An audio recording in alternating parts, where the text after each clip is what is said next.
Welcome to the Church of Mabus radio show. It's Friday night, 7:09 p.m. Central.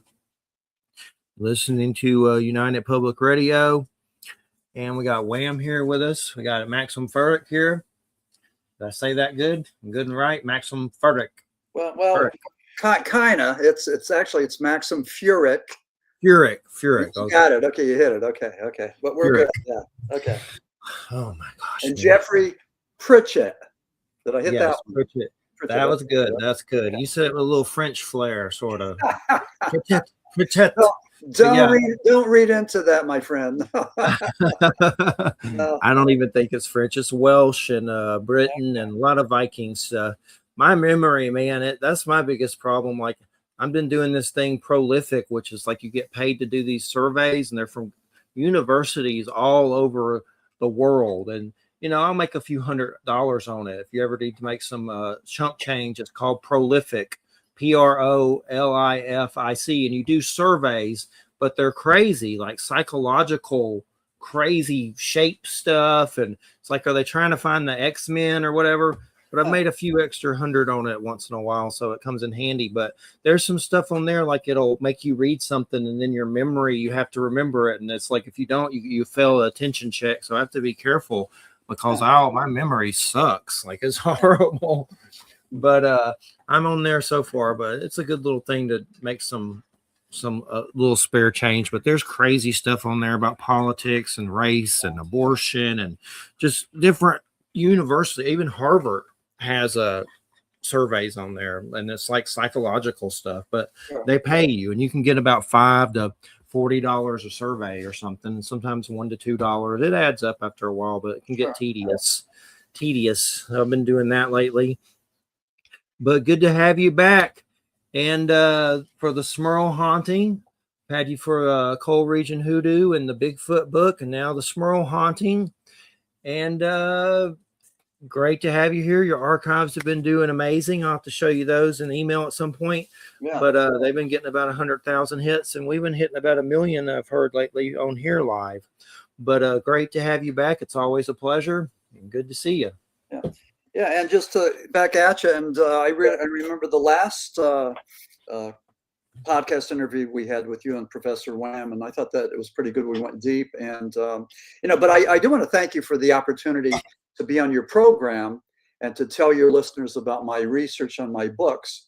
It's a wonderful thing. These podcasts, I mean, they're free. It's great for authors like us to get the word out. So, I can't thank you enough for what you do. I know you're a business and you're a professional, but I want to thank you because it just helps guys like me immensely. I'm just a little guy trying to get the word out about my books and my research. So, I appreciate this opportunity. You're welcome, and great to have you here. Yeah.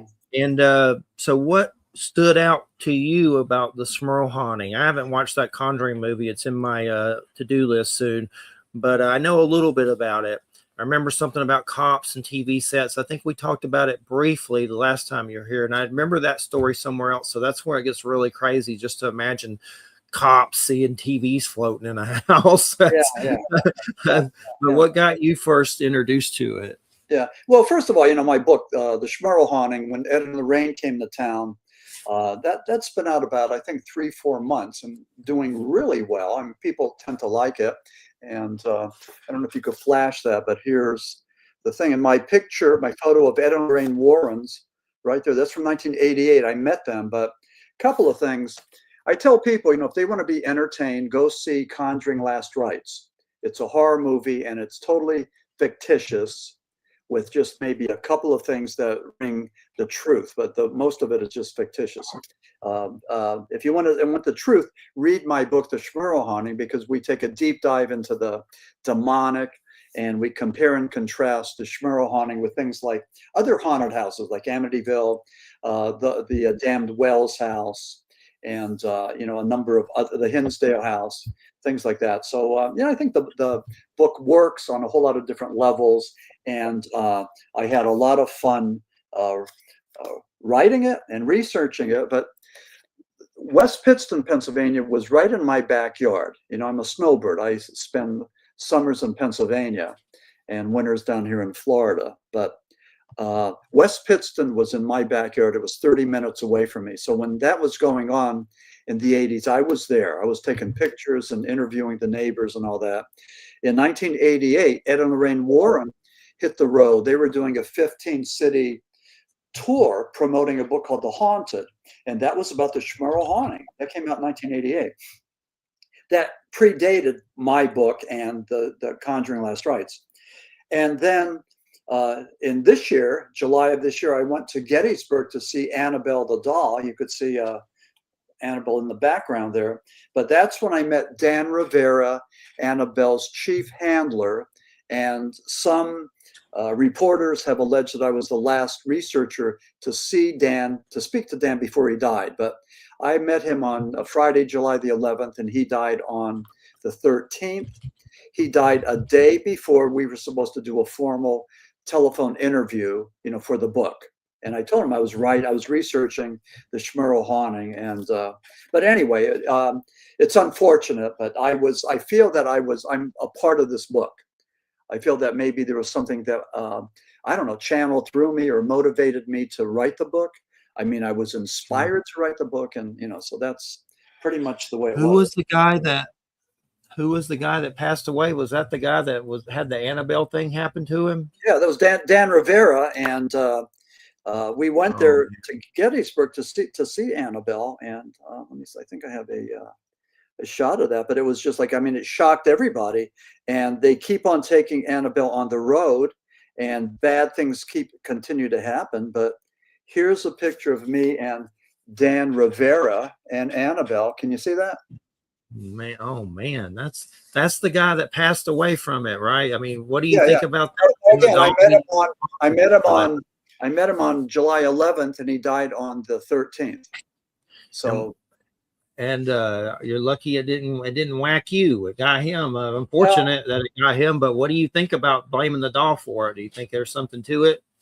Absolutely. Yeah. I mean, well, first of all, the New England Society for Psychic Research was saying, let's not talk about this. Let's let the Dan Rivera family grieve in peace.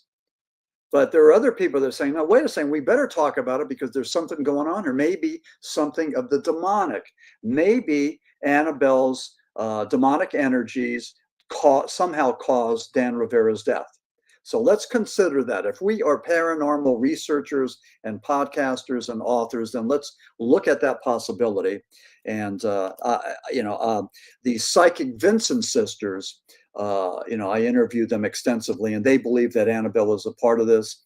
The Warrens' grandson, Chris McConnell, I believe his name is, McConnell, believed that, that Annabelle should have stayed in the Occult Museum in Monroe, Connecticut. And that's what Lorraine Warren said, keep her there with all the other artifacts. But in 2025, Tony Schmira and the other people with the New England group decided to take Annabelle on the road. And here's the thing that I want your listeners to be aware of. They didn't take Annabelle on the road for our paranormal edification. It wasn't to enlighten us or educate us or anything else. When I went there to Gettysburg, my wife and I both paid $40 each, along with, according to the Gettysburg newspaper, 1,260 other people that were there. That is a take of around $50,000 for those 3 days to see Annabelle, not counting the money they made in San Antonio, West Virginia, and New Orleans. They probably raked in, give or take, $200,000.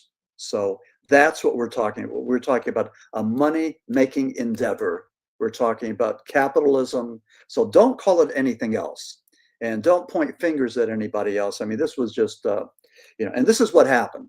This is what happened. They disrespected the wishes of Lorraine Warren and took Annabelle on the road. So, I believe something of the demonic happened.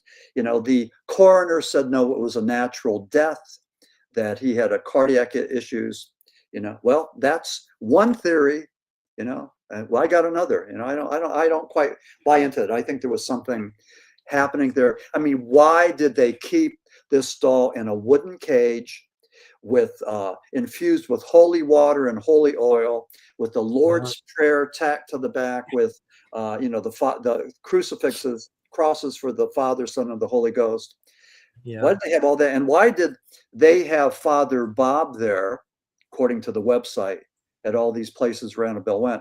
With the exception of Friday, July 11th, when I was there, Father Bob was nowhere to be seen. So, whatever disclaimers they had about everybody was safe with Annabelle, Father Bob, that was supposed to keep us safe, wasn't there. So, I don't know. It's a real mess. And there's a war going on. There's a lot of people in the paranormal community pointing fingers at the New England Society for Psychic Research for maybe being a little bit reckless in taking Annabelle on the road. So, that's one theory, but we don't know. All we know is that Dan Rivera is dead. So it's unfortunate. And that picture happened before he passed away. Was that like right before that, or was that a different time? Let me say it again. My wife took that picture Friday, July the 11th. He died 2 days later. We agreed to do a phone interview for the book on Monday when he returned to Connecticut, and he died the day before. I was supposed to interview him on the 14th. I got a call from one of my friends and said, "Hey, did you hear about that Gettysburg researcher?" And I did not think it was Dan Rivera. I thought it was somebody else. And here it was Dan Rivera. I mean, I was shocked. I was blown away. I am to this day.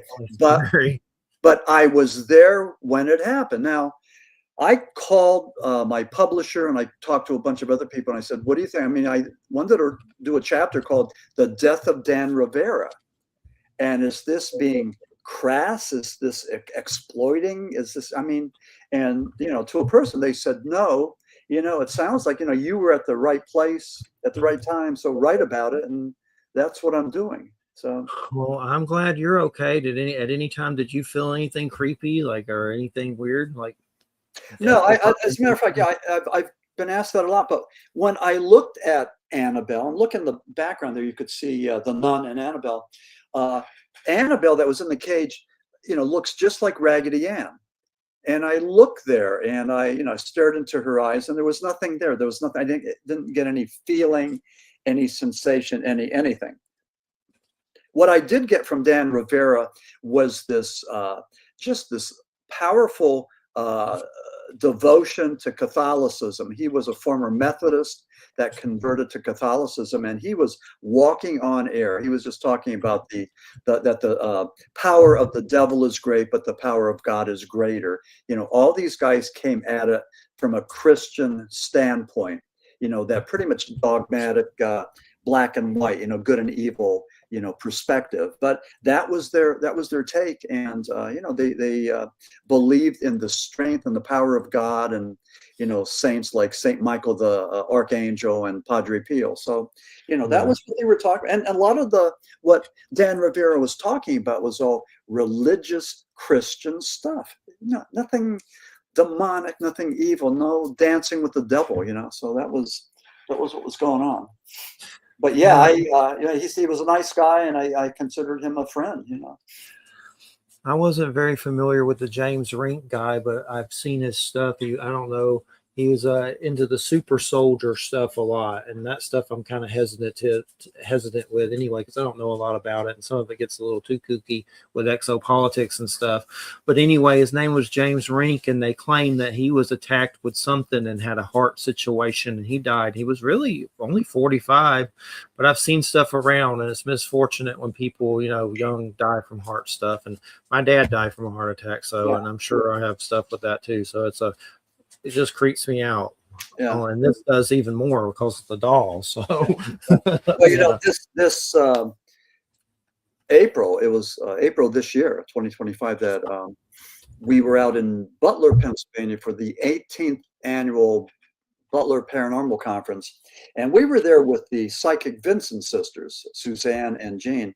And they were talking about demonic possession and infestation. And there was a guy there, he was a ghost hunter, and he showed with his phone, he had pictures of his chest being scratched, just horrible scratches, and his eyeball, his socket was just hanging there, and he believed he was attacked by a demon.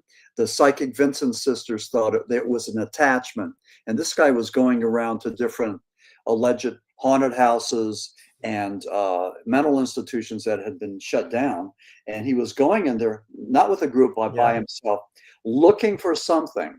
Now, when you're looking for something, you might find a wayward ghost or a spirit or maybe even a demon looking for a vulnerable person. So I think that he might have been that vulnerable person. But I saw I talked to him afterwards, and those photographs were pretty graphic. I mean, that they scared me, you know. So, you know, I don't know. I think that the realm of the demonic exists. And I think people that are going out there looking for ghosts need to be cautious and informed and prepared, you know.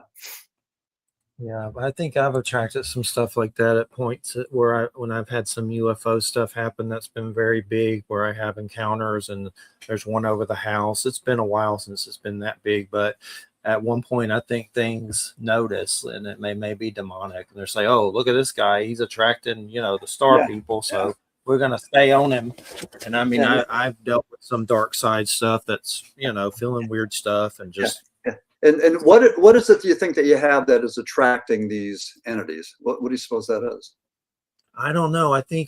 I know Michelle, who you were just on her show, has done some clearings from remotely to clear houses and stuff and that I've been at. And she has picked up some stuff that I'm like, what? Like, it takes you a minute to even process it and to believe it. And I believe it. But she said one time she removed an interstellar demon from a house that we were at. And also that was after a glass exploded and something was hitting the bed there, and there was weird stuff going on. But there's been different stuff, like some kind of weird gnome thing up in the ceiling that she said she removed, some kind of like elemental or something. But the biggest one was, though, when Michelle says we removed an interstellar demon from your house. You're like, what? And I believe it. I think I track that kind of stuff for some. I think part of it's just the UFO thing that. I mean, if you're a demon and you see a dude attracting UFOs, you're going to be like, well, what's going on with that? And I still don't know exactly what's going on with that, but I think it can pick up stuff for sure. Well, we used to think that the aliens were space brothers, that they were benevolent and they were trying to keep us from destroying the planet, with the bombs and all that. But then there's another theory that maybe these aliens are evil entities. Maybe they're here to, just to take over or to influence or whatever. So we really don't know, but the thing, the concept of the evil alien, keeps on popping up. Whether the alien is a bounty hunter from outer space coming here to do predator. Yeah. And well, I mean, I know a long time ago, I think demon used to mean like interstellar traveler or something like that. I remember something about the word interstellar traveler or something like that. So there's different things. And then one of the big things I've seen is two beings of light leave my house, like they were in it and flew out, like they had been inside of it and stuff. And there's been some weird UFO stuff of seeing things being pulled up into them. There was one big one, I think that I forget exactly where that was from. Maybe some of the Skinwalker Ranch stuff, or maybe there was a guy that actually saw one carry a cow off, and then these things will drop the cows and break their backs and craziness. There's a lot of that at Skinwalker Ranch, I know, and there was some witness that actually saw one take a cow. Like,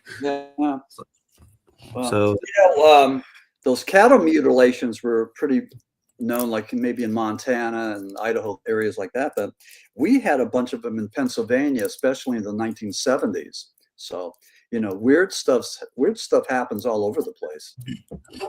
And what are some of how did the Amityville horror fit into the Smurl haunting? I know you have some different places that you visited, but how does Amityville fit into all that? Well, what I did was, I don't get into the Smurl haunting until the middle of the book. And a lot of people have asked me about that, but I did that intentionally. So I wanted to talk about some of the other recognized haunted houses. Hinsdale House in New York was one. The Damned Wells House in northeastern Pennsylvania was another. And of course, everybody talks about Amityville because Amityville is, it was just such a horrendous example of carnage and inhumanity. And that Amityville story was Ronnie DeFeo. He was a 23-year-old kid, Butch DeFeo, that took a rifle and shot his mother twice, his father twice, and then killed his 2 sisters and 2 brothers. And we have never been able to go and wrap our arms around that and understand that it's like a modern day story of Cain and Abel. You know, here with this Ronnie DeFeo, Butch DeFeo was a 23-year-old rich kid. He walked around with thousands of dollars in his pocket. He drove brand new cars. They lived in the very affluent Amityville, New York, and Long Island. And here's the thing, I talk about this in the book extensively. I compare the Smurl haunting with Amityville, but one thing that makes Amityville unique, other than the horror of it all, was that Butch DeFeo claimed that he was possessed by a demon. And the prosecution had to prove, and there was a wonderful book called High Hopes that was written by the prosecutor. And the prosecution had to prove that Butch DeFeo was not possessed by a demon, but that he was a personality disorder, that he needed immediate gratification and he had no empathy towards his fellow humans, especially his family. And they were able to prove this, which, I mean, just it's amazing. But this is demonology in the American court system. And, so one thing that I talk about in the book is there's a chapter called the 2%. And this is pretty interesting because Father Amorth, he was the Vatican's chief exorcist. And Father Amorth said that 98% of the people that they deal with are not possessed by demons. They're not controlled by demons, but they are being plagued by mental illness, whether it's schizophrenia or Tourette's syndrome or bipolar, whatever.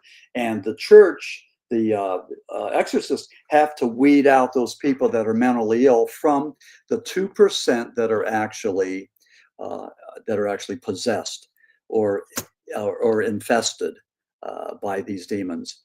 There was one case that I talk about in the book of a German girl named Anneliese. She was a student, and she died during an exorcism, and the German courts put on trial Anneliese's parents and the 2 priests that conducted the exorcisms, and they were found guilty of homicide. I don't know, 1, 2, or 3, whatever it was, but I mean, she died because of what they did.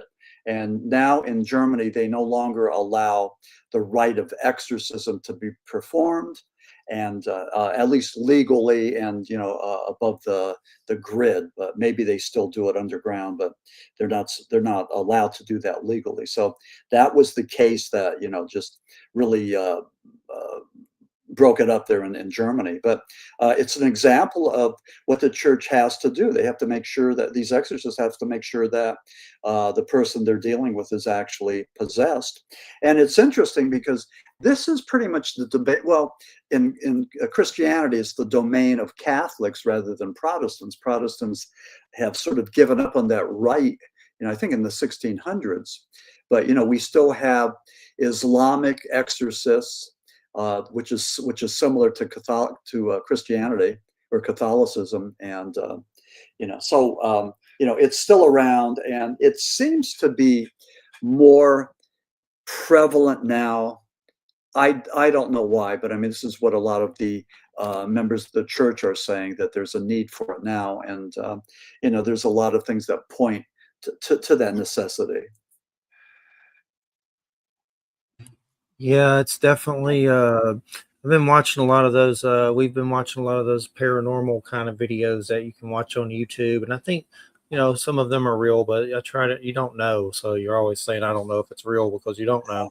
But there's some that definitely I believe is real, and it's interesting how some of these entities show up in the same videos over and over. Like there's one weird one that's like some bald golem looking thing that people keep seeing that's in the woods and stuff, and really creepy. I don't know exactly what it is, but just thinking about it giving me the goosebumps. But and And then there's like an Asian girl that kind of shows up in a lot of them. There's a lot of Middle Eastern ones they say are jinns and stuff like that. Yeah, right. Okay. Yeah. But there's a lot of different videos. I've been watching those, and then after a while you get jaded to it. You're like, "Well, this is boring. Is this ghost going to do anything? It's just moving a door. Why don't you do something big? Come on, a door." But I think a lot of that stuff is real. But I think a lot of it, you have to be careful because you don't really know. But, I do want to say this to your listeners, though. Conjuring Last Rites wasn't. I mean, I enjoy the whole Conjuring franchise, and I enjoyed the movie, but it certainly wasn't one of their best. And I on a scale of 1 to 10, I'd probably give it maybe a 4. But if you're looking for horror movies as art, you really have to look at Sinners, which is sort of a vampire film through a Black perspective. You have to look at Bring Her Back, an Australian horror movie. And the other one that I saw that I really loved was Weapons with Julia Gardner, I believe. And all these kids from her classroom run away at 3:14 in the morning. And the school wants to know why it was only her class where the kids ran away. So she's branded a witch. And the story starts there, but it's just one layer over another. I mean, this is good. That one was nuts. This is good cinema. It's called Weapons, and that needs to get some awards because I thought that was really good. I mean, I love going to horror movies, and the good ones need to be discussed. So, What's so weird is the guy who did the Weapons, and I saw that, and that was crazy as hell. It was good, but definitely nuts. But he also did one called Barbarian. Okay. Did you ever get to see that one? It was about like this that was his first one, called Barbarian. And basically these people go to an Airbnb, and some kind of mutant crazy, I don't know what the hell she is, lives in the Airbnb underneath it, and it's violent and crazy. Yeah. But here's what's so weird about the dude that made Weapons. He actually did a skit show a long time ago called The Whitest Kids We Know. And it's these funny skits. They're on Amazon, but some of them are kind of like twisted, and you're like, oh, this is gross, but they're funny. But that's where he started at, was doing those skits. Yeah. Like there's a funny one about Hitler, or making fun of Hitler, and just crazy. Like there's skits. But that Weapons, that was nuts, man. That lady was that was good, right? The way it just overlapped. And the humor that was in it. Professor Ram, did you see Weapons by any chance? No, okay, yeah. It was a good one. No. I actually avoid most horror films. Just sort of out of a desire to preserve my ability to sleep. Okay. So, you want some weird shows that are funny on HBO? There's one called Friendship that's got Tim Robinson in it and Paul Rudd, and it's like kind of a dark comedy that's really good. But that Tim Robinson guy, I guess he used to be on Saturday Night Live or something, but he's in a show on HBO called The Chair Company, and they're only 30 minutes apiece, but it's very bizarre and funny and weird. And he also did another show, I Think You Should Leave, which is like skits. That's on Netflix. But I like him because his brand of comedy, he seems mentally disturbed when he acts out and stuff and screams and acts crazy. Like he doesn't act like a normal person. Like he acts really, and it's funny. Yeah. But those are on HBO. His name's Tim Robinson. Okay. I'll have to check that out. Yeah. Yeah. So the book has been doing well, and we've been talking about the Smurl haunting on a lot of the podcast, and it's been getting some really good reviews, and it's published by Anxiety Press from Chicago. So, ooh, and okay, go ahead. Yeah, so we compared and contrasted the Smurl haunting with Amityville, as well as the Hinsdale house, and that was the one that it's in western New York. It's like south of Buffalo. But this was the one that Father Treble, who was able to cleanse the Smurl haunting, he was not able to cleanse the Hinsdale house. And he just told the people there, just take your belongings and leave, and don't say where you're going, and just leave the property. Father Treble said that some places are just a gateway to hell, and he was referring to to the Hinsdale house. He wasn't able to cleanse that, just as Father McKenna, Robert McKenna, was not able to cleanse the Smurl house, and he tried to do that 3 times. So it's kind of strange that some of these exorcists can actually get the job done, and others can. And it could be that maybe they're just not able to go and control that demonic force. I'm not sure. But Yeah.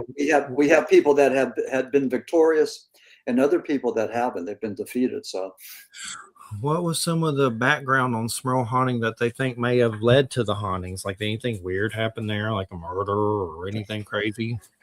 no, there was some conjecture that maybe the Smurl girls were dabbling with a Ouija board, but that was just conjecture. The Smurls were devout Catholics. I mean, they were churchgoers. They had a strong community. They were hard workers.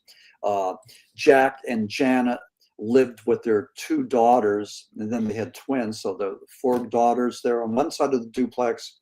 Jack's parents lived on the other side. So they had a lot of support, and I believe, my personal belief is that the Smurls were targeted by demonic forces because of their beliefs, because they were Christian and they were Catholics. And I think because of that belief, they were targeted. I've been asked, well, why not other people in West Pittston? Why was it just the Smurls, that were infested and harassed by these demonic forces? And I don't know. I mean, I don't know how the devil works. I don't know how these spirits, these ghouls work. But my theory is that it was because the Jack and Janet Smurl were devout churchgoers and believed in God. And I think Satan scores more points when they bring down somebody who's devoted their lives to the Lord, and so that's what I think. And what was your kind of the final conclusions on the Smurl haunting, the final catharsis, so to speak? Yeah, well, the Father Treebolt finally got it cleansed, so that worked out. And by that, we knew that it was haunted or possessed because they would. The stories are pretty much the same, whether it's Amityville, Hinsdale, or the Smurl haunting. But you would hear the loud knocks. There would be these horrible smells. You would have the rooms that were hooked up to a heating system that all of a sudden would become 50 degrees or 30 degrees. So you would have these things. Amityville had the flies at the window, and it had the talking pig that the little girl saw. Smurl House had the levitating dog. Smurls had a German Shepherd called Simon. And when Dawn Smurl, I think she was 19 at the time, she witnessed Simon being levitated and thrown against the wall. And that's an interesting event, because we're not sure. It's a little complicated and controversial, because it's either that Dawn was hallucinating, or evil entities picked up Simon and flung it across the room, or that Dawn Smurl was manifesting some kind of psychokinetic energies, and because of her anger and angst, just picked up the dog and levitated it.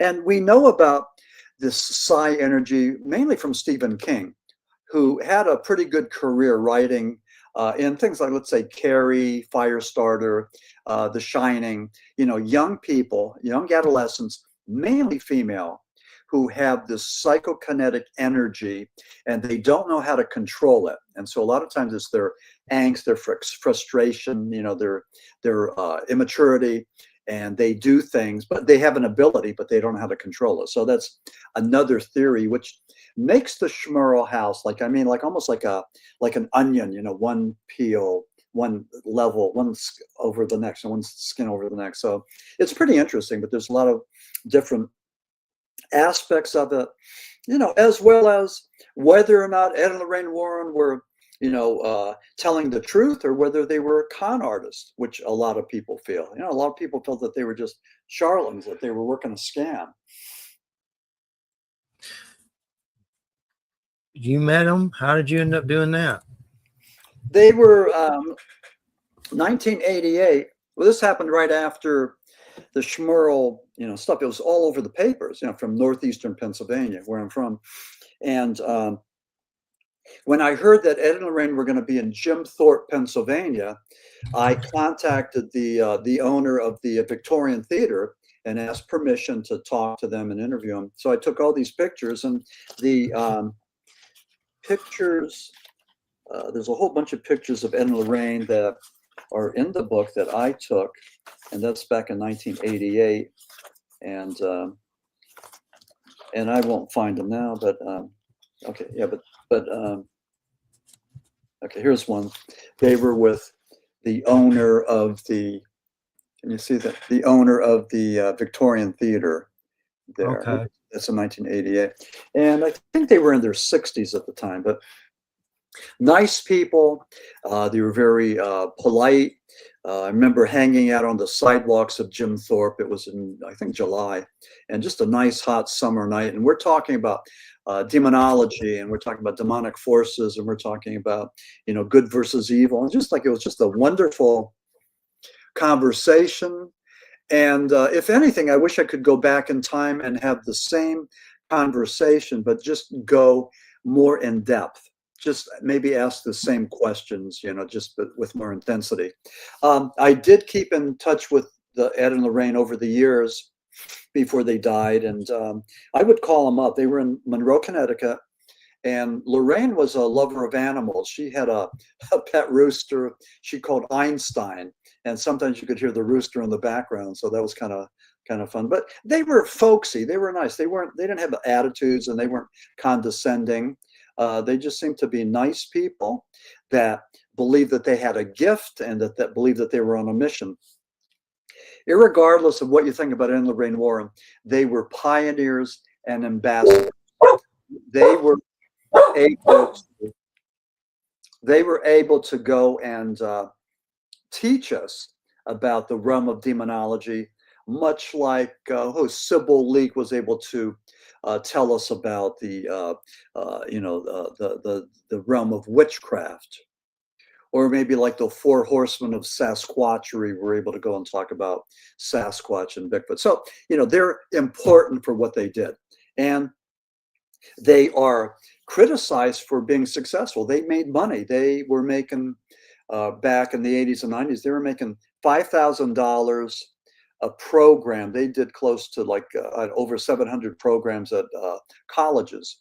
Very hoaxy PowerPoint presentations. Now, not very well made, but I saw them twice when they were in Jim Thorpe. They did it 2 times, but anyway, they were, a lot of people didn't like them because of their success. And I think the way it works is if you become accomplished and you get a name recognition, I think that you become more of a target. So that's just one thing. But a lot of people didn't like the Warrens, didn't think they were authentic, thought that maybe they were hiding behind or using, Christianity, to make money. Just a whole lot. I mean, I've heard all the haters, what they had to say. So I don't get too concerned about that. I thought they were good people, and they were my friends. And so I could just say that. I mean, for all the times I spoke with them and knew them, they treated me with respect. And, that's how I feel about them. Well, there's always somebody that's going to besmirch somebody, no matter how good they are. Yeah. Be some jackhole out there that's going to do it for sure. Well, but what about the human nature? But and what we need to do is, when the person isn't in the room, we need at least one person to stand up for them. That's what we need to do. So if that's what I'm going to do, I mean that's what I've been doing, and I have no problem with that at all. And what about the damned Wells house? What's the history of the Wells house? Yeah, that's another one. All these houses that I mentioned these houses in the Smurl haunting for several reasons. One, all of these houses were investigated by Ed and Lorraine Warren. Amityville, Wells House, Hinsdale House, etc. Smurl House. Also, I wanted to compare and contrast the Smurl House with all the other ones. The Wells House was in Wilkes-Barre, Pennsylvania. It was relatively close to West Pittston, the Smurl house, same neighborhood more or less. But the Wells house, a renter was hearing noises, and he took a sledgehammer and smashed through the wall. And here he found what looked like a voodoo curse. There was bones wrapped around certain things, and bones and some other things. And he believed that the original owner of the Wells house had a voodoo curse placed on him. And the Wells house in Wilkes-Barre, Pennsylvania, just had a whole bunch of like accidents and murders and just weird things happened that just didn't seem that would happen in one place so often. So it seemed like it was more than a coincidence. And if we operate on the premise that there's no such thing as a coincidence, then it was just a whole lot of elements of high strangeness, one after the next, that happened at the Wells house. So Lorraine, who was a clairvoyant, she felt that there was a person there, a German, I think she called him Heister, German. He was an alcoholic, and he was might have been a murderer, and his spirit was lost there. I think that's what Lorraine said. But of the Smurl haunting, Lorraine said there were 4 entities. There was a demon that was manipulating. The demon was the puppet master for 3 other entities that would do the demon's dirty work. Whether that would be the pounding or, with the Smurl house, a TV set exploded, a chandelier fell down and almost hit one of the girls. I mean, things like that, things that shouldn't have happened. Stains that they couldn't remove, just weird stuff, beyond the pale, so. And what happened was the Hurricane Agnes of 1972 caused massive flooding in northeastern Pennsylvania, and the Jack and Janet Smurl were one of countless people that had to relocate, and they decided to go to West Pittston, Pennsylvania, a very nice bucolic place with tree-lined streets and nice neighbors, and it's a real nice place. But unfortunately, their house, something became infested, and we know that demonic energies can infest people, places, or things. So, when the Smurls left on a camping trip, those forces followed them, and bad things happened there during the camping trip. So, and even with Annabelle, if you believe that demonic energies can infest people, places, and things, well, the Smurl house, the Wells house, the Annabelle, that's just the way it works. And the way it works, my theory is that Ed and Lorraine, or Jack and Janet Smurl, were targeted because of their Christian beliefs. But there's other ways too.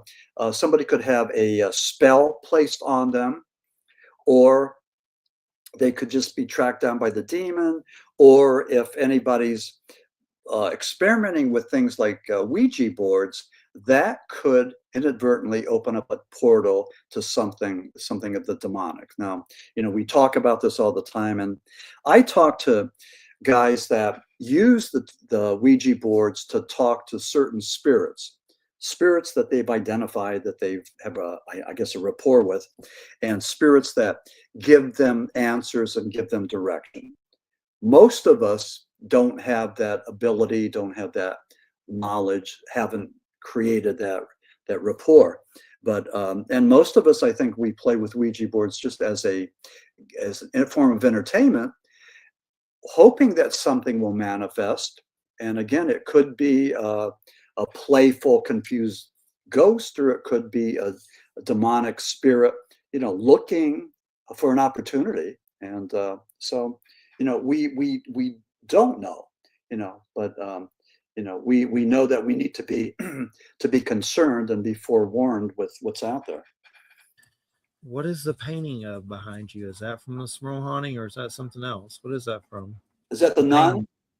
Yeah, that's who I thought. The nun. It's the nun, isn't it? Well, in the Conjuring franchise, there's been, I think, 2 movies about the nun, 2 or 3 about Annabelle, and the rest were just The Conjuring about Ed and Lorraine Warren. And consider that too. You know, Ed and Lorraine Warren, how significant are they? Well, the most popular, the most successful horror franchise of all time, the Conjuring franchise, is worth $2.7 billion net. Jeffrey, that's with an N, that's net. So, you know, highly successful. And Professor Wham, would like to get you in on this. Why do you suppose there's such a interest in a horror franchise like The Conjuring? Why do you suppose like it's been so successful? What resonates with the audience that it would, you know, that they've been able to sell worldwide $2.7 billion worth of tickets? I don't know. I'll be honest with you. I don't know. I've never personally been that interested in possessions, and I think that it speaks to a fascination with power, and a fascination with the unknown. I think also the sensationalism that we currently have speaks to a kind of superstition that persists among people. I take a really different view of all of this stuff than you do, and I respect your view, and I've had some odd experiences. I've experienced what I consider to be evil in the sense that it's dangerous and predatory, you know. Yeah. But the worst kind. Yeah, but to me, that my experience of it is really different. My experience of it is that people who tend to believe in it the most fervently, and I come from a very religious background, a background where my father in particular believed in demons absolutely and specifically. And I watched how he used that against himself and against others and against the world.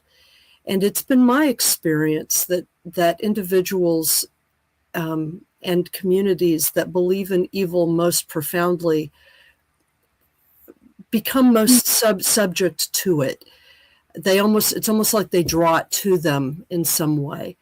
And that's part of the reason why I kind of avoid really dealing with it or watching movies about it, or I've experienced it.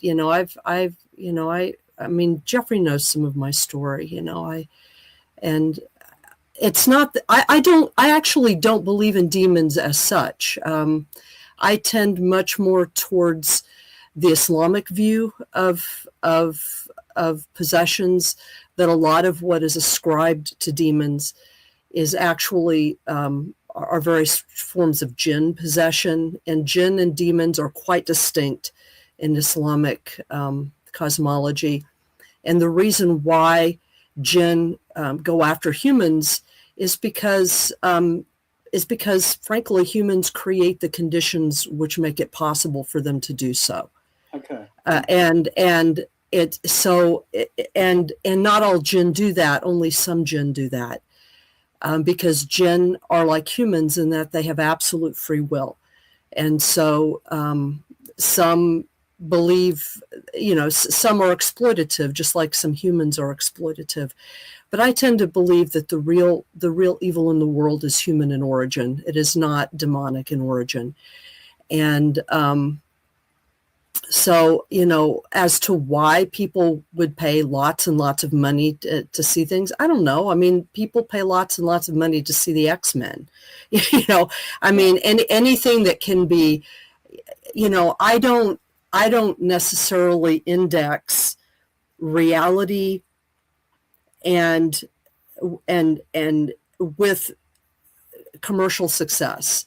To me, commercial success means that something has been found that will sell.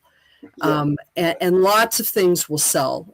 Things that are sensational, things that that whatever, and I don't really deal that much with it. I mean, the only horror movies that I watch are sort of the classic ones, like the old monster movies and stuff like that.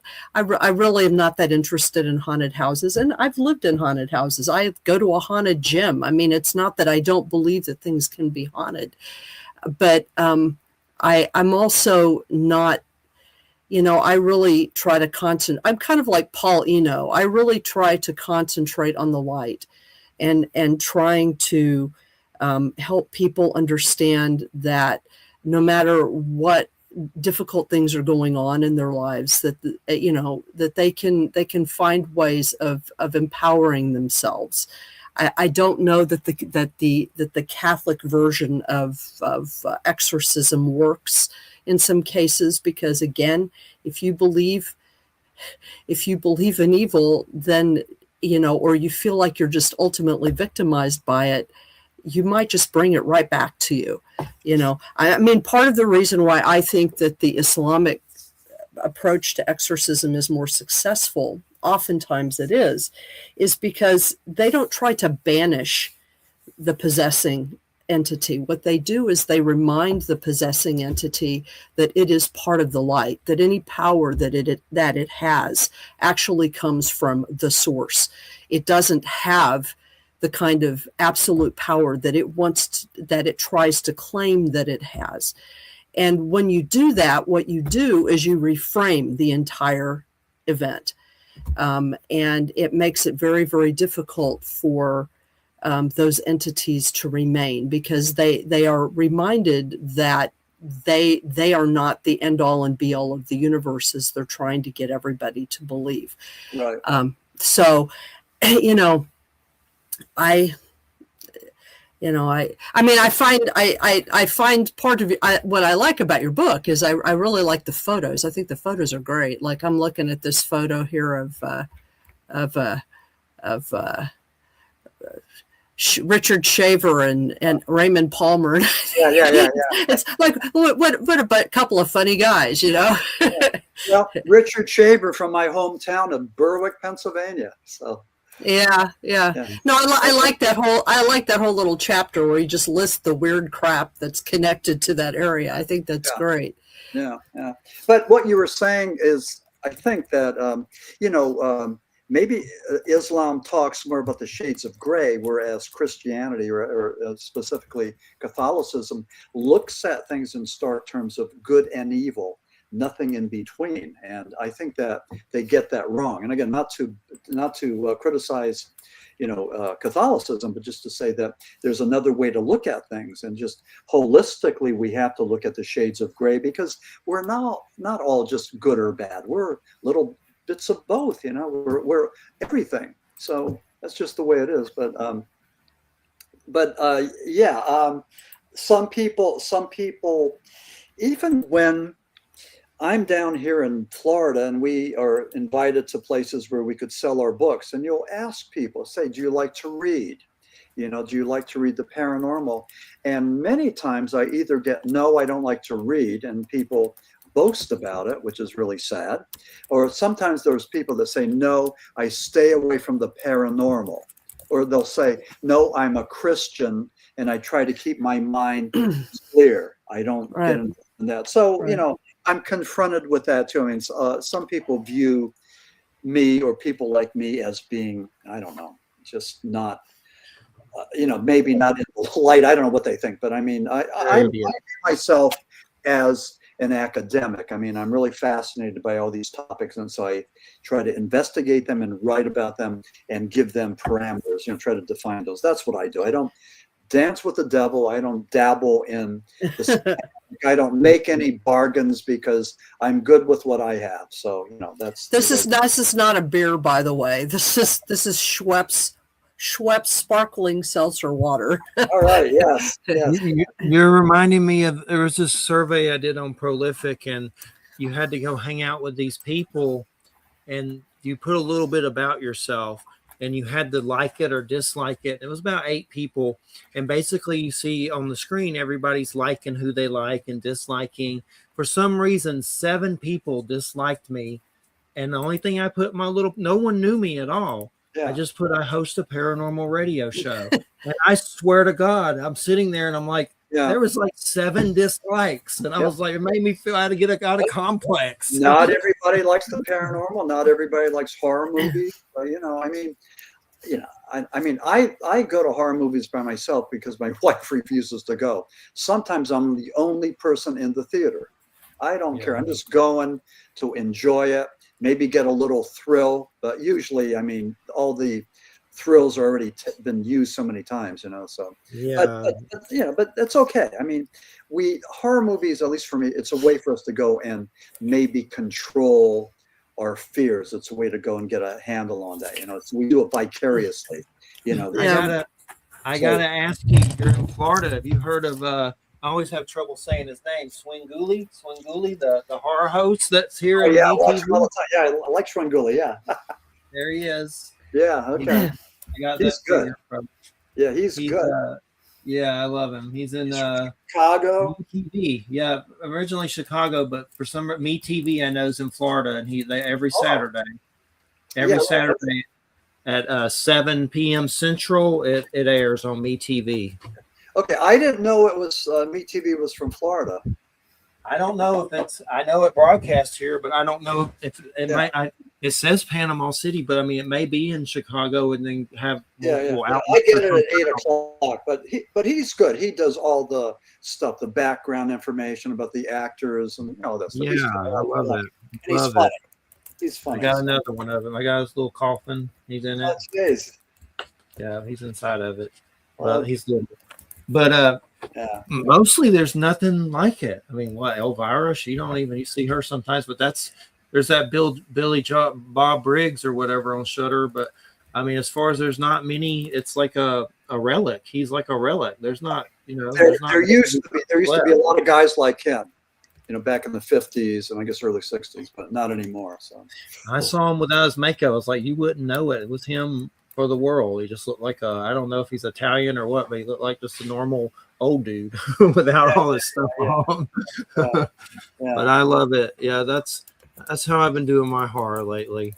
I've seen a few one movie I saw that was crazy. I don't know if you got to see it, but you got to be careful because it's very vulgar. The Substance with Demi Moore, and that's new. But it's about these ladies that are trying to stay beautiful, and somehow they do this thing. It gets crazy as hell, but it's called The Substance. It's good, but it's definitely over sexualized a lot. But Demi Moore's butt naked in it for sure. But I've actually seen that. That to me is more of psychological. Yeah, it's crazy. Psychological horror, and not so much, you know, like supernatural horror, but more like kind of understanding some of the weird psychological crap we do to ourselves and each other, you know, taken to an extreme. It was nuts for sure. That was sort of like Henry James, The Turn of the Screw back in the 1800s. And that was all like a psychological, like maybe something supernatural is happening, you know. I mean, I love those haunted house stories. Like there was one, Stephen King's The Shining was based on a book called Burnt Offerings, Robert Mancuso, I think. But anyway, Burnt Offerings was about this house that the people from, I think, Long Island went to the suburbs and stayed at this mansion, but they had to take care of it. Similar story as Stephen King's The Shining, but here the house was evil, and little by little the house took over. I mean, it's really spooky, you know, but I read that book twice, the Burnt Offerings. It was really a pretty There's a movie about it too. There's a movie called it. They had a movie, right. Yeah, so that was the lady from that one with the little wooden doll. What's her name? Karen Black. Yeah, Karen Black. Oh yeah, Karen Black looked spooky. Well, we're going on an hour, and it's always great having you on. And it's up to you. Are you ready to get out of here and eject? Yeah, I think I'm gonna. But I'd like to thank you again for having me on, and it's always good for expanding the narrative. So that's cool.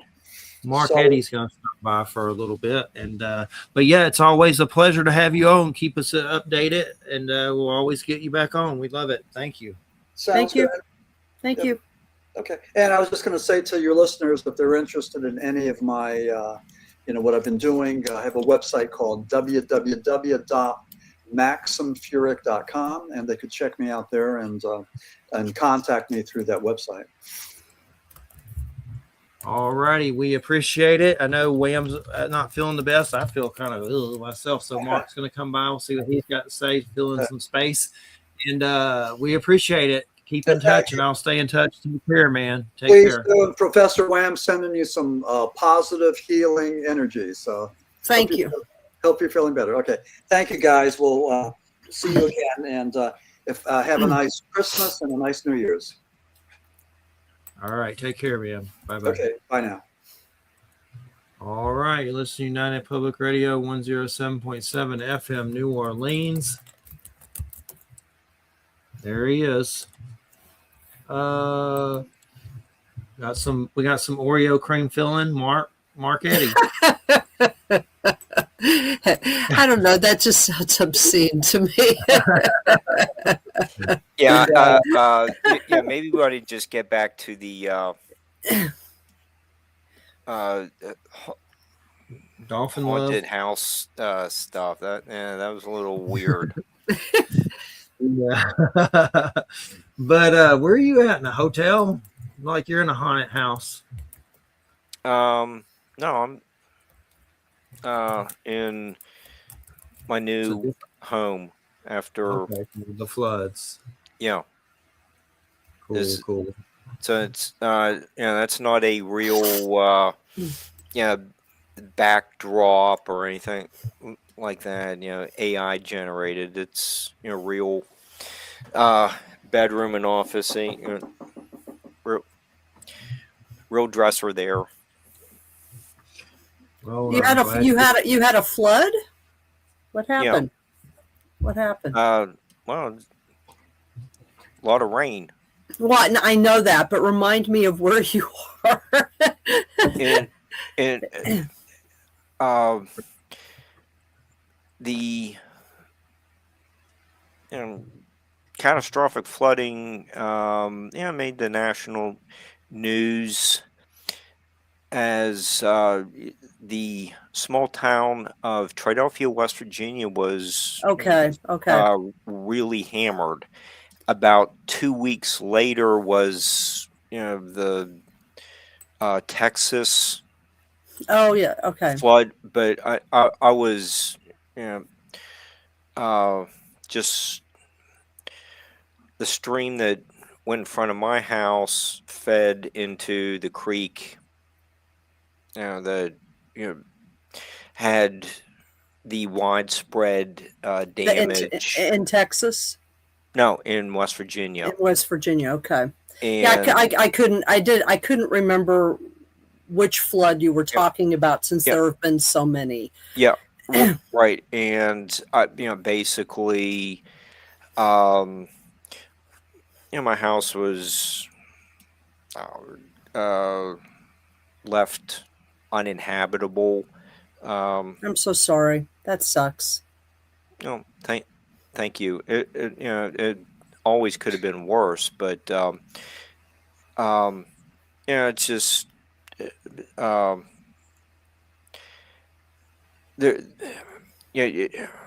we could invest a whole lot of money we don't have to put a boiler in the basement and hot water tank and washer and dryer, and the chances are probably pretty good that the same thing is just going to happen again the next hard rain. And it's already happened a few times, and it's just time to get out of that situation. So, in the process of selling the house. So, figuring out what you're going to do and where you're going to go. Yeah. I only moved up to Mom's house.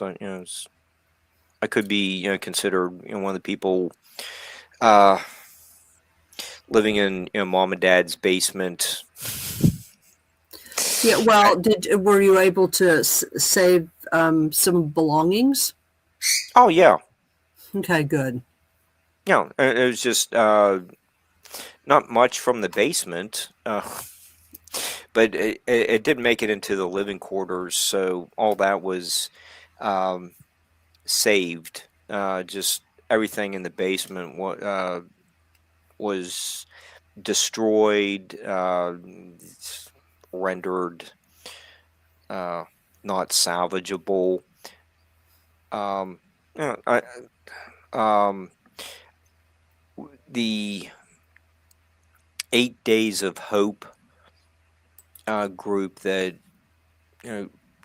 goes to disaster areas and helps people to clean up. They help to finish cleaning up my basement. I think they got there about a week after the flood hit, and I'd been doing a lot of shoveling, but they had 11 people come over. They were just very helpful. You can't, you just couldn't ask for any better people, except for like you and Jeffrey not being there. But I really enjoyed working with them. I thought they did a fantastic job. Even wait, hold on a second. Even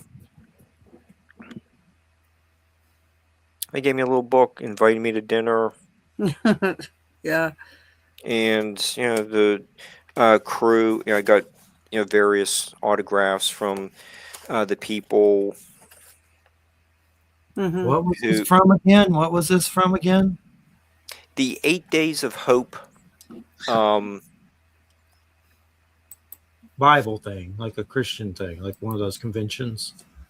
Well, they go to disaster areas and help people to. Oh, okay. Clean up.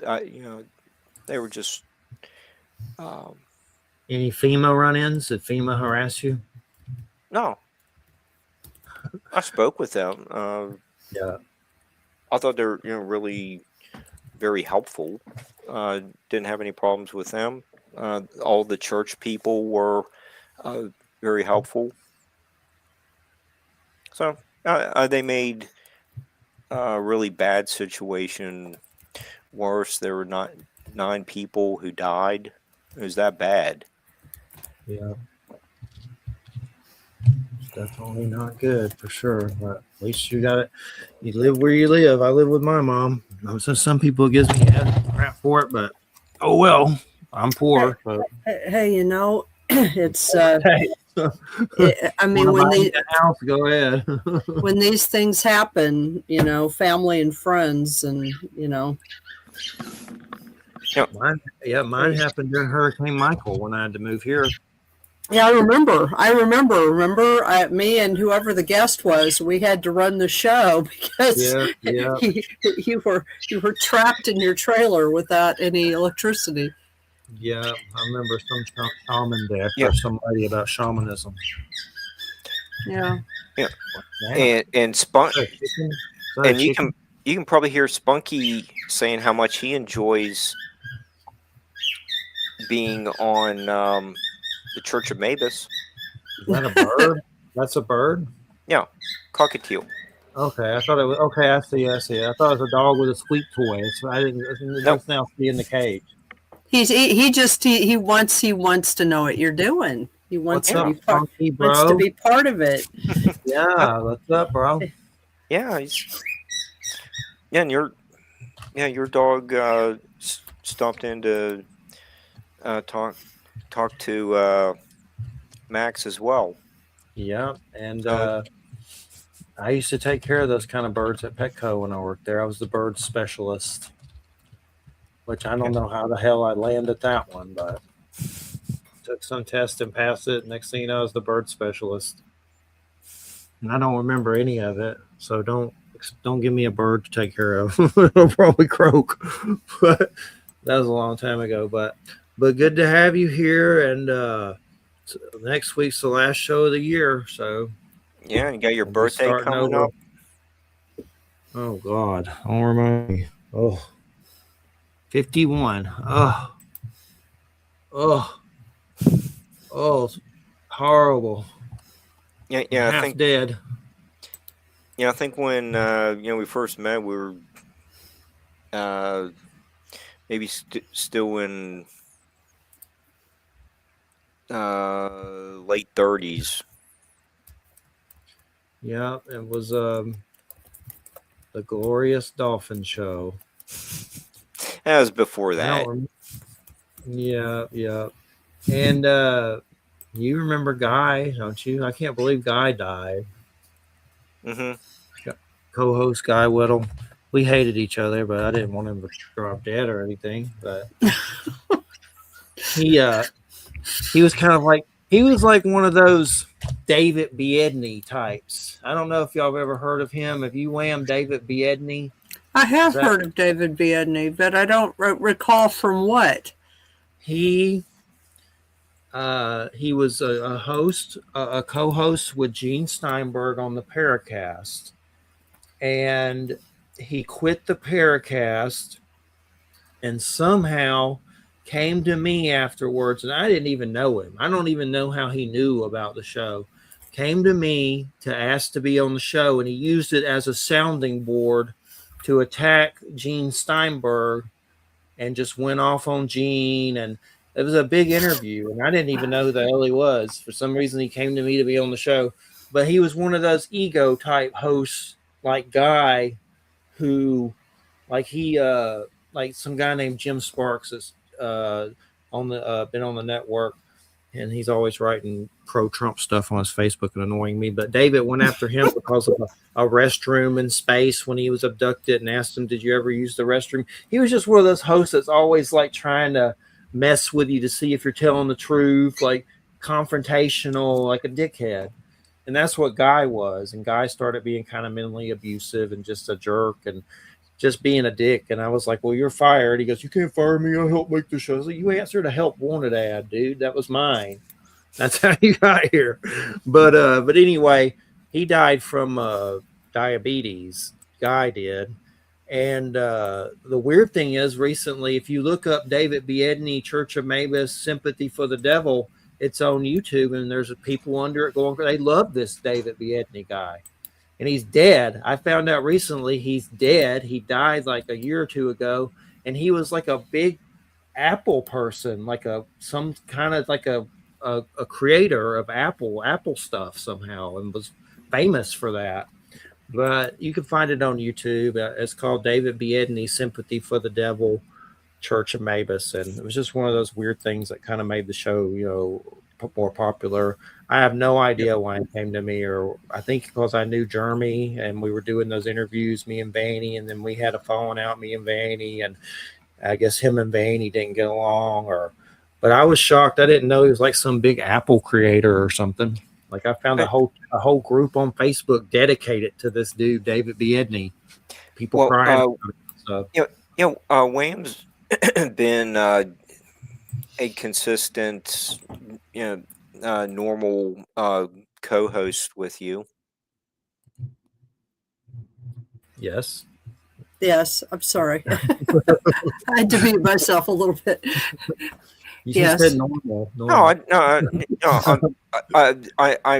remember, Jeff and I go back, long enough that, I remember some of the, we don't even have to, get into the dolphin show, but, I know, some of the situations he's talking about, and, I think you've helped to bring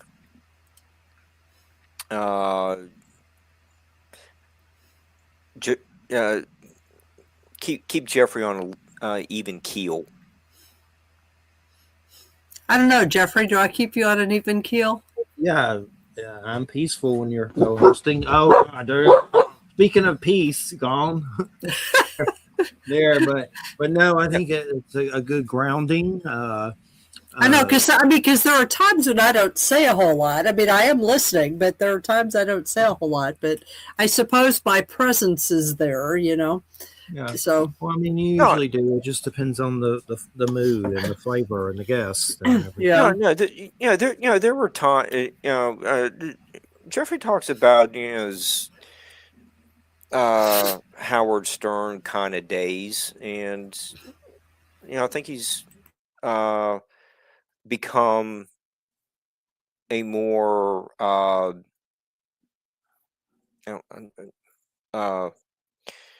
mainstream kind of host. I don't want to say normal, but yeah. Were you there for the drunk lady that co-hosted once? Yeah, that was.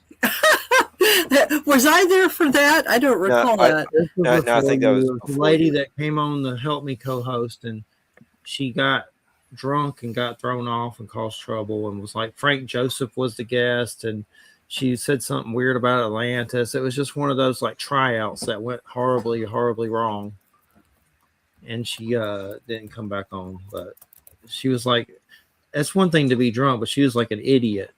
I'm rude. Yeah, that one. Beazle, remember Beazle? Yeah. Oh, I love Beazle. Are you still in touch with Beazle? It's been a little while, but not that long. I mean, he came on last year sometime or whatever, but he had to work more. That's why he wasn't a co-host. But I talked to him. I need to give him a call, and it's been a little while. But he was on last year or early last year, or I have to dig it up. But he's been on a year or two ago, I know. But he's a chef, so he's always doing weird stuff, weird chef stuff. I know there was some post, some YouTube video, someone's complaining about Beazle saying or yeah all the time or something. Like some of the comments you get to see.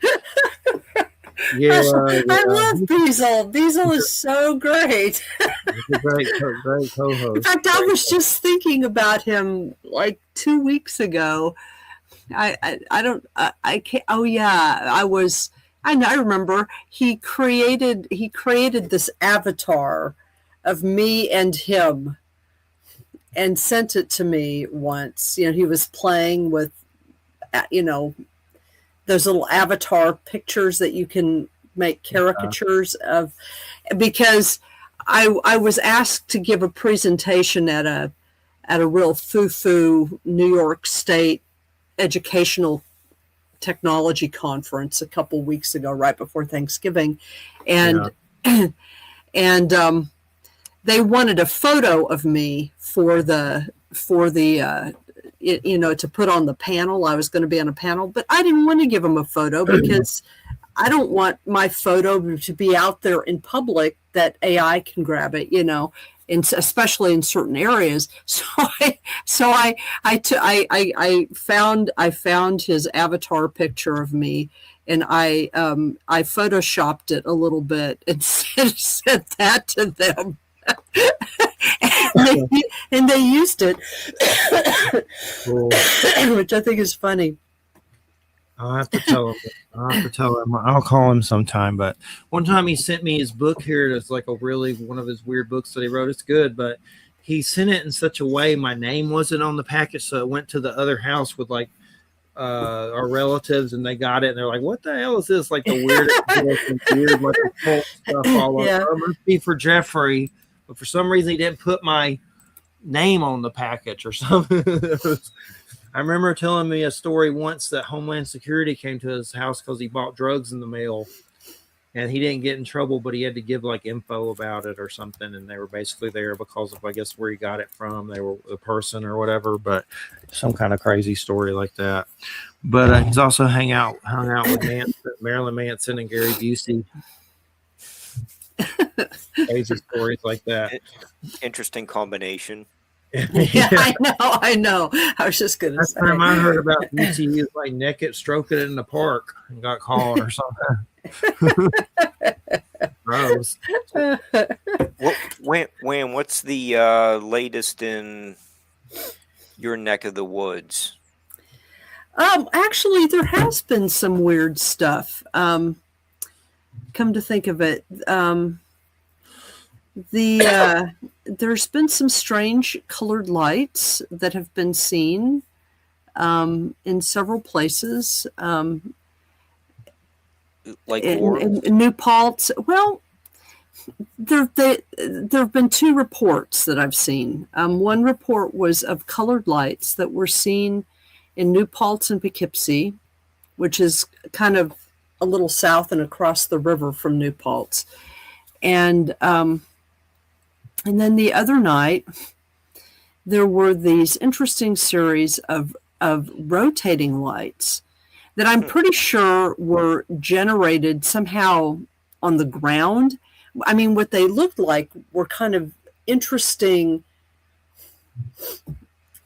Excuse me. They looked like they might be some kind of laser display from the ground that were being reflected up into the clouds and then manipulated. I mean, that's what it looked like. But what was weird about it was that they were appearing in more than one place, so that people were seeing them in New Paltz and then in Poughkeepsie and then in Hyde Park. And these are like across the river from each other. Okay. And then there were some seen in Kingston, and then there were some seen up in Saugerties, which is quite a bit north. And they were all seen within the same time period. So even though they look, I mean, when I saw them, I thought, oh, these are like laser displays from the ground somehow. But the fact that they were seen in like these widely disparate places, like within an hour or two of each other, I thought was kind of odd, because if somebody would have to be traveling, or there'd have to be multiple people doing them, like, and it's not, and it wouldn't be the kind of, the topography here is such that it would not be able, somebody like say in New Paltz wouldn't be able to like shoot these things over to Saugerties and do it, because there's mountains in the way. So it was just odd. So I don't know what those were. I mean,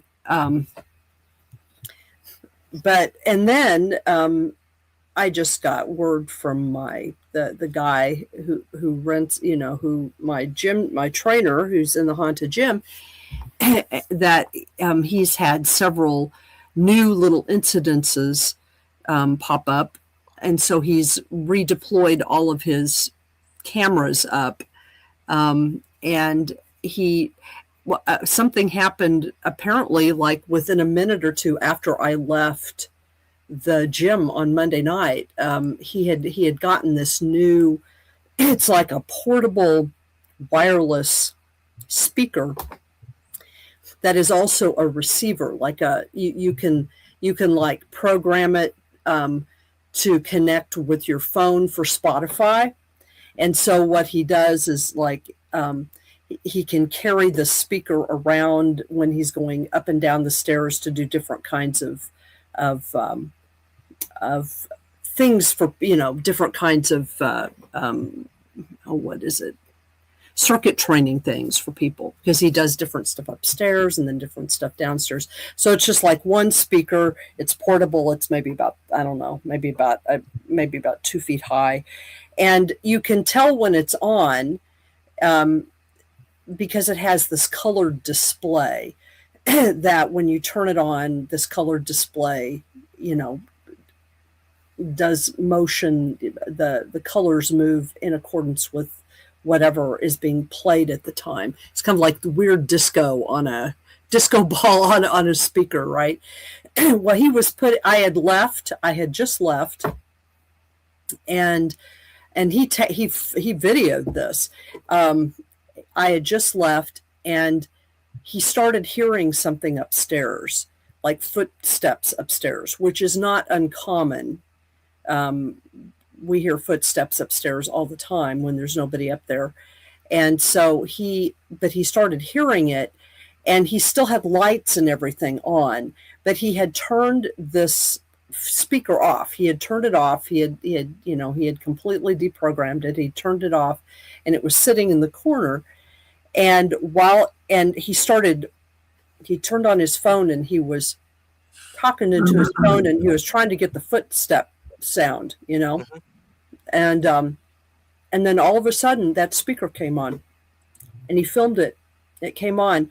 It was making music, but it wasn't on. It was actually physically turned off. He actually walked over to it while it was on. He walked over to it, and with his phone, he recorded that it was turned off. And how do you explain that? He didn't. He just said, he's just like going, whoa, it's turning on. Whoa. Just like that. But anyway, so he has that on video, and there were lights on. I mean, he was turning everything off, but he hadn't gotten to everything yet. And he started hearing these footsteps, and I couldn't hear the footsteps, but that's just because there was a little bit of distortion in the phone. But it's quite possible that the sound guy that we know might be able to pick him up, because you could hear him when he said when you were there, you could hear them with your ears. It's just weird that he couldn't get it to pick up on the phone.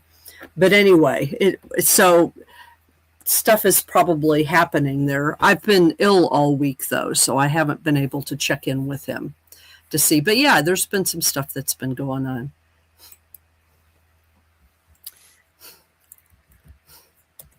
Okay, well, that's interesting about the lights as well.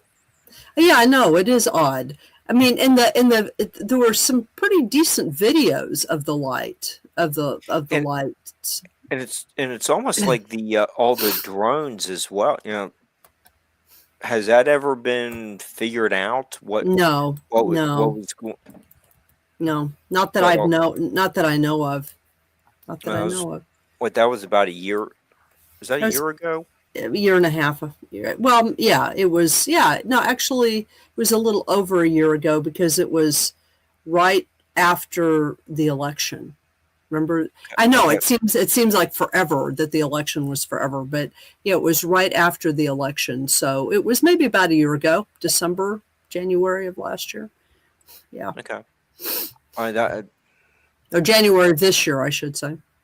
Okay. Well, it's almost January of the next year, so that's we're talking about the same time frame. I was just wondering if any of those, like the drone lights, could be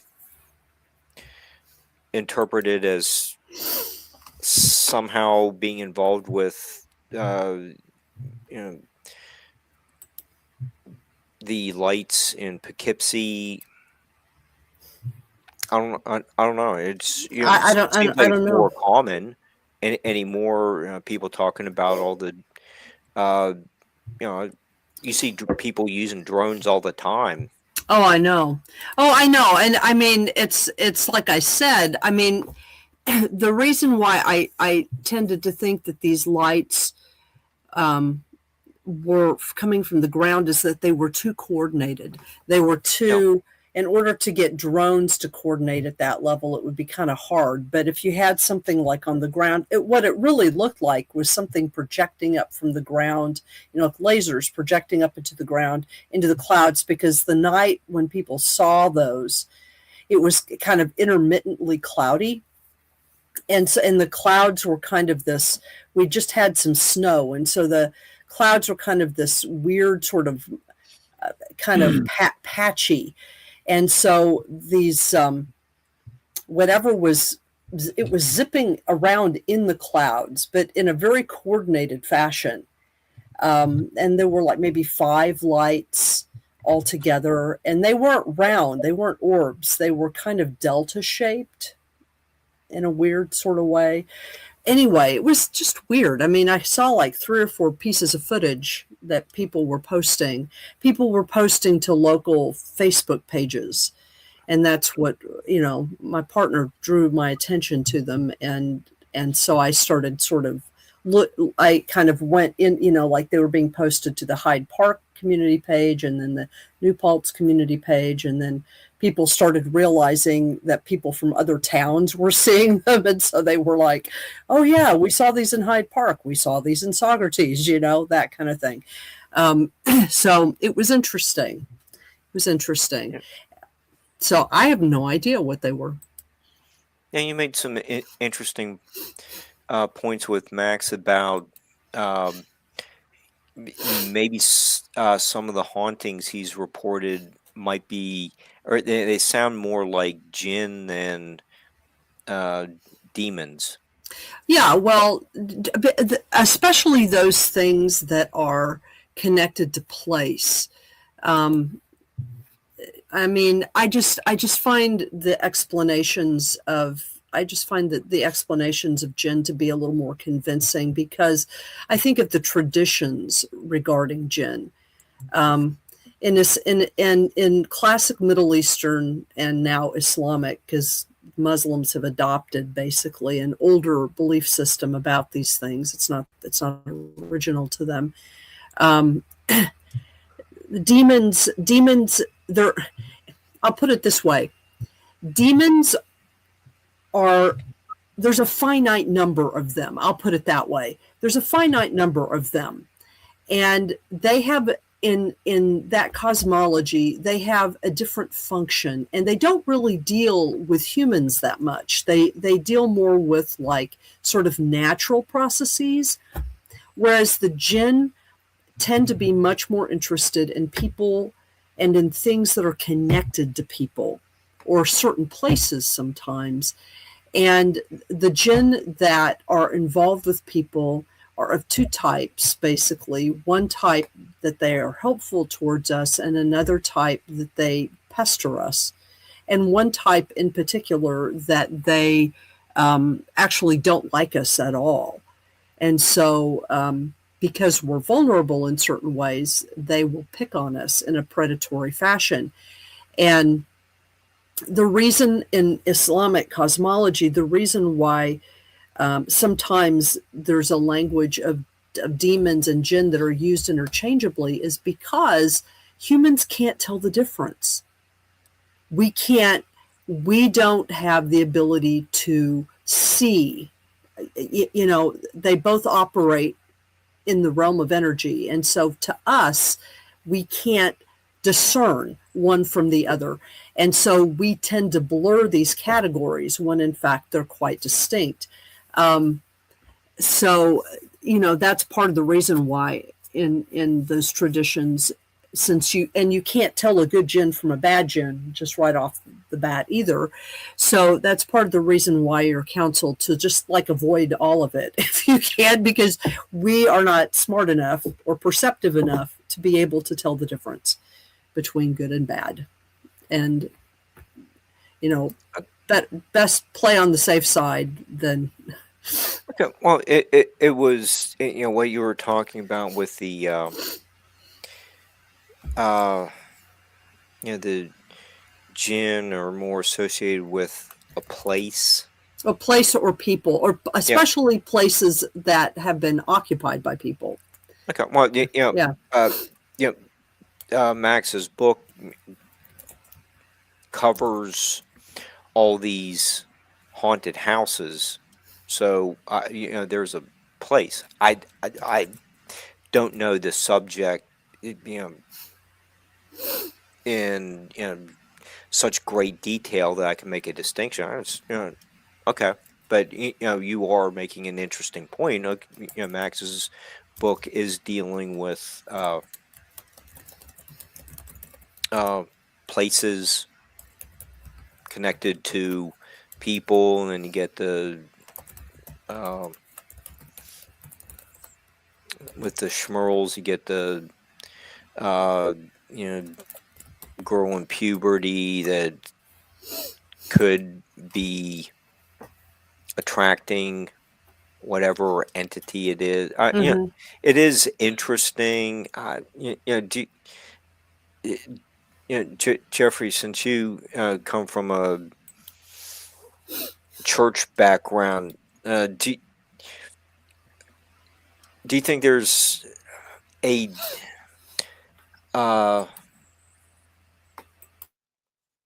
as we do, like these kind of shows and talk about,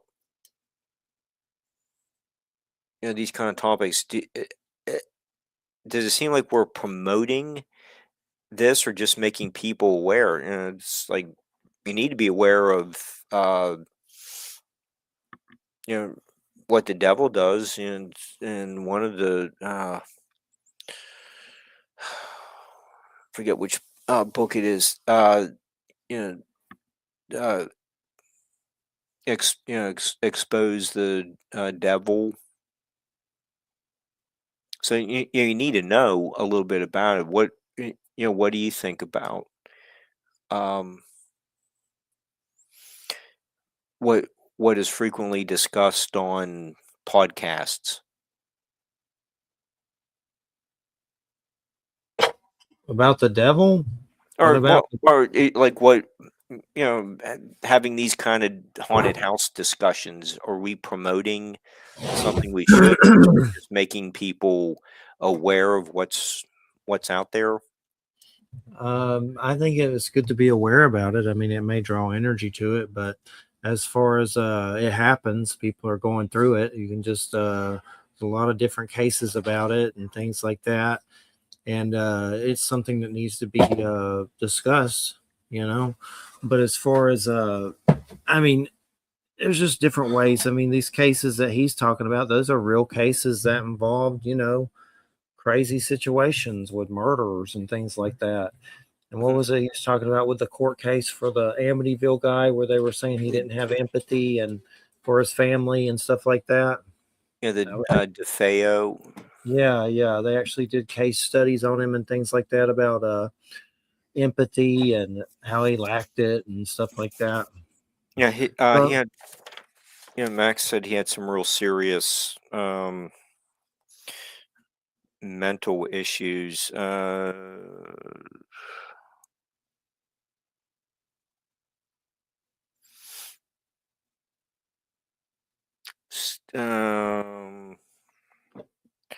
gonna have to let me look that up.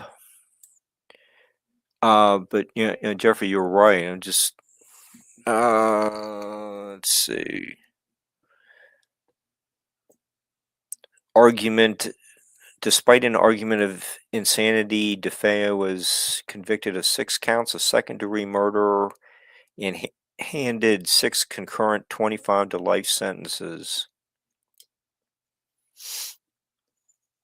did he do Uh, he, jail time? They put him to death or he went to prison?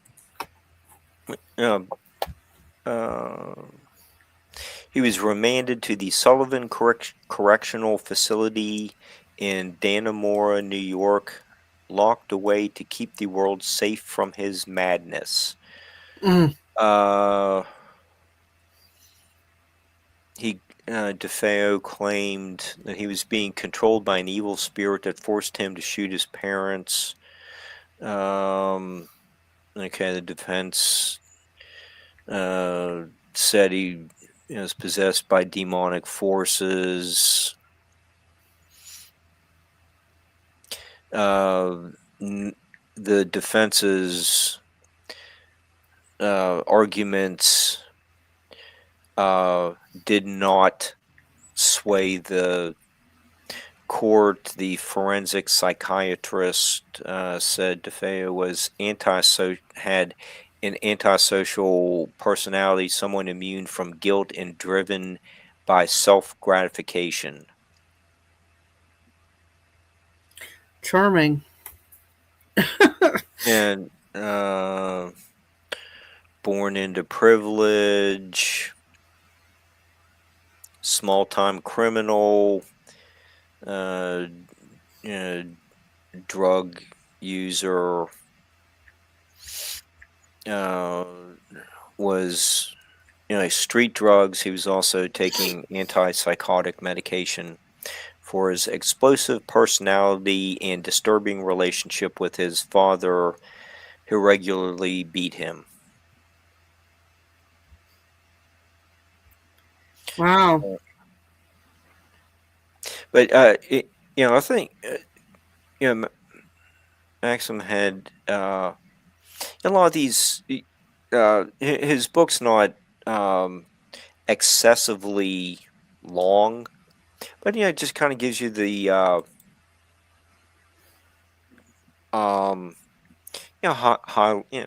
highlights of the cases of several haunted houses. I enjoyed reading uh, reading it. I am coming up as well, but um, yeah, he does talk about the different priests who came to um, their roles in trying to exorcise the homes, and you get Ed and Lorraine Warren working with them as well. It's actually interesting combination of people working to help these families. Right. Yeah. Yeah. I mean, it's like I said. I mean, I guess like I said, my own approach is towards these kinds of infestations is more like what Paul Eno used to do. He was very good. He was very good at it, and he didn't exorcise, and he worked with exorcists. I mean, he had been, I mean, as you know, he knew Ed and Lorraine Warren, and was their understudy for a while, and disagreed with them about much of what was going on in many of these cases. And what's always difficult is knowing how much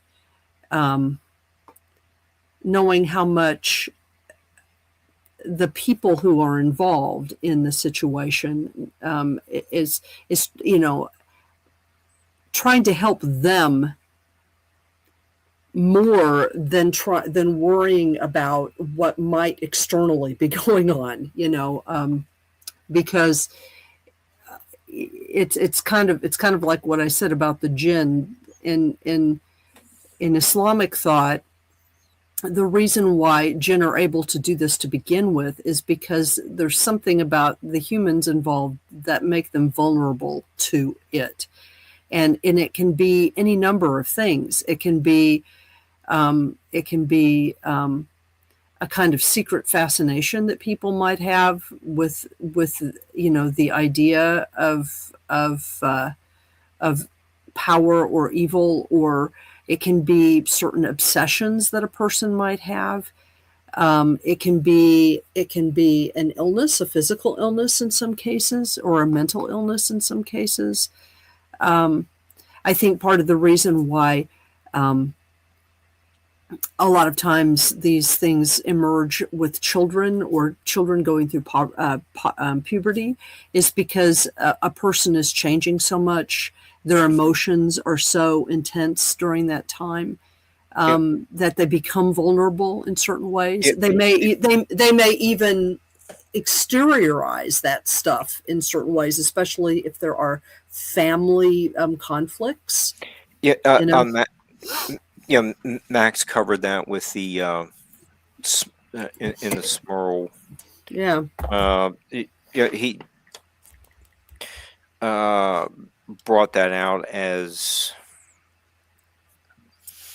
a possible cause. Mm-hmm. Let's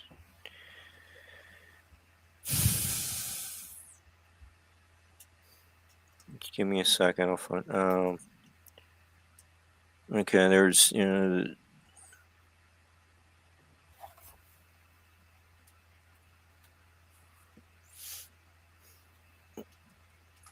hang on. Still, it's saw the part where he wrote about the levitating dog.